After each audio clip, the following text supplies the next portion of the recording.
Have you ever caught yourself constantly getting angry, hurt, or worrying about what others think? You know those days.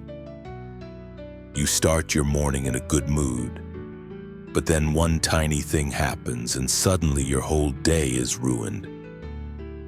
In moments like these, I remember the words of the Stoic philosophers from thousands of years ago. Marcus Aurelius was the emperor of Rome. He lived under constant threat of death, dealt with endless political intrigues, and commanded massive armies. Yet inside his tent, pitched on frozen ground, he wrote in his journal, "Focus on the strength of your own soul. The storm outside is beyond your control." And I think to myself, our lives aren't nearly as chaotic as his, but why are we still so restless? Because sometimes we obsess over the wrong things we can't control, mistakes we made in the past, or what other people think about us. And before we know it, we've spent our whole lives stuck in patterns that don't actually serve us. Sure, it's easy to feel pessimistic, but here's the good news. Stoicism shows us a way out. It teaches us how to live with less anxiety, less anger, and fewer regrets. You don't have to be perfect. You just need to recognize which habits are dragging you down. In this video, we'll talk about 5 behaviors every Stoic man should cut out of his life, backed by real-life examples, timeless quotes from Stoic philosophers, and practical tips you can apply today. Let's start with the first one. If you want less anxiety and more peace in your life, this part will really make you think. So let's dive into the first step. Why do we get so hung up on things we can't control? Have you ever noticed how much of our life is spent worrying about things we can't actually control? The weather, what people think about us, where the economy is headed. But the Stoics say this: if you're upset about something you can't control, you're the one causing your own suffering. There's a quote from Epictetus that I love, and I mention it in almost every video. It's not the things themselves that upset us, but our thoughts about them. Think about it. It's never the event itself that breaks you, but the meaning you attach to it. Let me give you an example from my own work life. I used to obsess over my boss's mood. If they looked even slightly upset one day, I'd immediately panic. I'm definitely getting fired. I must have messed something up. I'd spend the whole day running these scenarios in my head, constantly anxious, and I couldn't even relax when I got home. One day I sat down and read my first book on Stoicism. I told myself, your boss's mood isn't in your control, but doing your job well, meeting deadlines, being honest, that's all on you. So why waste your energy on something you can't change? At first, I wasn't convinced, but I decided to give it a try. And after a while, I noticed something. When my boss or manager was in a bad mood, but I stayed focused on my own work, my stress levels dropped dramatically. That's when I realized the storms in my head were far more destructive than the storms outside. This is what Stoicism teaches. Here's a practical step you can try. Grab a blank sheet of paper and draw a line down the middle like a balance sheet. On the left, write down your losses, things you can't control. On the right, list your gains, the things you can control. Be honest. No one else will ever see this page, so write everything down without holding back. When you're done, destroy the left side, burn it, shred it, crumple it, now whatever works. I promise you, the moment you do this, a huge part of your anxiety will simply fade away. And once you've taken this step, it's time to move on to the next one. If you want an easier, more peaceful life, you need to let go of the need to please everyone around you. Because one of the biggest burdens on a Stoic man's shoulders is exactly that. Now let's dive into the second behavior. Why does trying to please everyone actually make you more miserable? I think we all share a common weakness, caring too much about what other people think of us. We constantly crave approval, validation, and praise. But the Stoics are very clear on this. It's something you can't control. If you're doing the right thing, what others think of you is none of your concern. This isn't just a philosophical saying. It's a practical guide that works in real life. Let me give you an example, this time not from my own story, but from someone famous, Steve Jobs. In his early years, when he first founded Apple, Jobs was obsessed with pleasing everyone, following the board's decisions, keeping investors happy, meeting the media's expectations. He tried so hard to make everyone else happy that he eventually lost sight of his own vision. And because of that, in 1985, he was actually fired from the very company he had created. But here's the interesting part. After that failure, Jobs decided to take a different path. He stopped chasing approval and started listening to his own inner voice. He built Pixar, founded Next, and when he eventually returned to Apple, he came back not as someone trying to please everyone, but as a leader who boldly followed his own vision. At that time, he said something that perfectly captures a Stoic lesson. Don't waste your time living someone else's life. Don't let the noise of other people's opinions drown out your own inner voice. See, the more you try to please everyone, the more you lose yourself. The Stoics remind us, follow your own compass. Whether people love you or not isn't under your control. The only thing you can control is staying true to your own values. Remember this: if you keep living based on other people's expectations, one day you'll realize you've never actually lived your own life. And when that day comes, the consequences hit like an unchanging law of nature. You either get fired or you get abandoned. I hope you choose to break free from this trap as soon as possible. But what about the past? Even if we stop trying to please people, what happens when the mistakes we made before still chain us down? That's where the third behavior comes in. Let's talk about how being stuck in the past is quietly keeping you trapped. We all have those moments in life when we say, I wish I had done things differently, don't we? A bad decision, a careless word, a missed opportunity. We replay those moments in our minds over and over again. But the Stoics teach us this: the past isn't a prison, it's a teacher. Seneca once said, don't let the past chain you down. Life is lived in the present. This idea connects perfectly with something Marcus Aurelius went through in his youth. When he was the young heir to the Roman throne, he made several mistakes while making military decisions.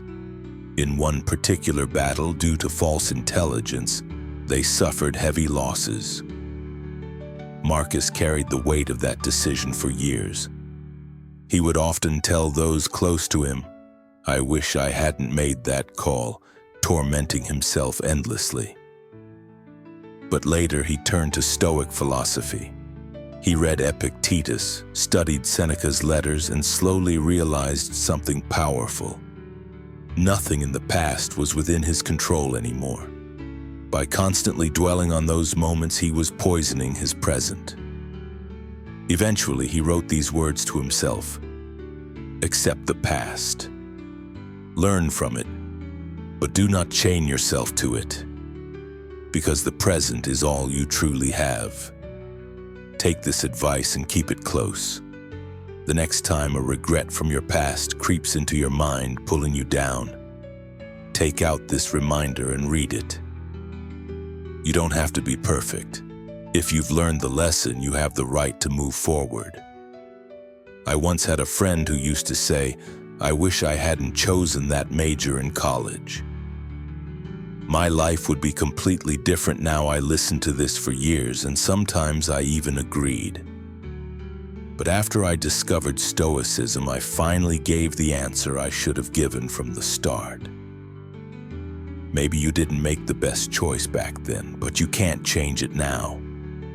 The only thing you can do is use today to build a better future. And that's exactly what Stoicism is about. Instead of being stuck in the past, you take the lessons it offers and use them to live more consciously today. Remember this: if you stay trapped in the past, you become a slave to your emotions. Your anger, regrets, and resentments begin to control you. And that brings us to the fourth behavior. Let's talk about how becoming a prisoner of your emotions can quietly weaken you. How many times in your life have you said something in a moment of anger or reacted impulsively only to regret it later? It's happened to all of us, right? This is exactly where the Stoics teach us an important lesson. Don't suppress your emotions, but don't become their slave either. Epictetus put it perfectly. He who gives into anger harms himself. History is full of powerful examples of this, and one of the most striking comes from Napoleon Bonaparte, the brilliant French general and emperor. Napoleon was one of the greatest military strategists in history, but he had one fatal weakness. He couldn't control his anger. Take the Russian campaign of 1812 as an example. His advisors repeatedly warned him. The winter would be brutal, supply lines would be stretched thin, and the risks were enormous. But Napoleon, blinded by anger and pride, ignored their warnings. Furious at being challenged, he ordered the invasion anyway. The result? Out of an army of 600,000 soldiers, only about 100,000 returned alive.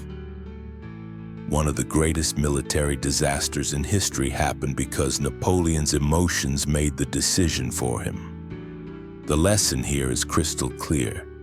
If you become a prisoner of your emotions, you're no longer the one in control. Your emotions are. But Stoics don't tell us to suppress how we feel. Instead, they teach us to pause. Feel your emotions, notice them, but take a step back before they drag you into chaos. Imagine this. Someone honks at you in traffic. Your heart rate spikes, anger rises instantly. In that exact moment, stop and ask yourself, what do I actually gain by giving into this anger? Will I win by reacting or by staying calm? I used to be the kind of driver who exploded at every small mistake others made. I'd shout, argue, sometimes even roll down my window just to make a point. But one day I tried something different. I took a deep breath, acknowledged the frustration, but didn't react emotionally. I still stood up for my right of way, but without draining myself in the process. Remember this, a Stoic man is not emotionless. He simply learns to master his emotions instead of being mastered by them. And there's one more thing just as important as controlling your emotions. Not falling for the illusion that you have unlimited time. So let's move on to the fifth behavior and talk about how believing life will last forever can quietly hold you back. We often act as if time is endless. It's like there's a hidden belief in all of us. I'll do it someday. I still have plenty of time. But the truth is, none of us knows how much time we really have. And that's exactly why the Stoics warn us. Death is near, yet life slips away every day. This always reminds me of Anthony Burgess. He's the world-famous author of A Clockwork Orange. In 1959, he was diagnosed with a brain tumor, and the doctors told him, "You have at most 1 year left." Most people, upon hearing such news, would have been devastated, perhaps even withdrawn from life entirely. But Burgess did the exact opposite. He lived that year as if racing against death. He sat at his desk and wrote. And in just 1 year, he completed 5 novels. He understood the value of time, cherishing every moment. He also realized the importance of spending time with family and friends, making sure to see them often and share the little moments. This awareness didn't just make him productive, it made him a more conscious, present person. And then, there was a surprise. The diagnosis was wrong. Burgess didn't have 1 year left. He lived 30 more years. Yet the awareness he gained during that year never faded. That single year of facing death taught him one of life's most valuable lessons. Time is not infinite, but your choices can be. This is what the Stoics call memento mori. Remember death. It's not about being gloomy. It's about truly understanding the value of life. Anthony Burgess realized that with this awareness, he could be productive enough to write 5 novels in a single year. What's our difference from him? We still push our dreams to tomorrow, failing to fully appreciate the small moments. Don't put off what you need to do today, because one day, tomorrow may never come. And this, at its core, is one of the fundamental principles of being a Stoic man. Acknowledge that time isn't limitless and truly live your life. Now stop and think. What you've learned today isn't just a pile of information. These are small but powerful tools that can truly change your life. Letting go of things you can't control, stopping the endless need to please everyone, freeing yourself from the chains of the past, mastering your emotions and realizing that time isn't infinite. Internalizing these lessons and putting them into practice is entirely in your hands. Life offers us opportunities every day, but most of the time we fail to notice them.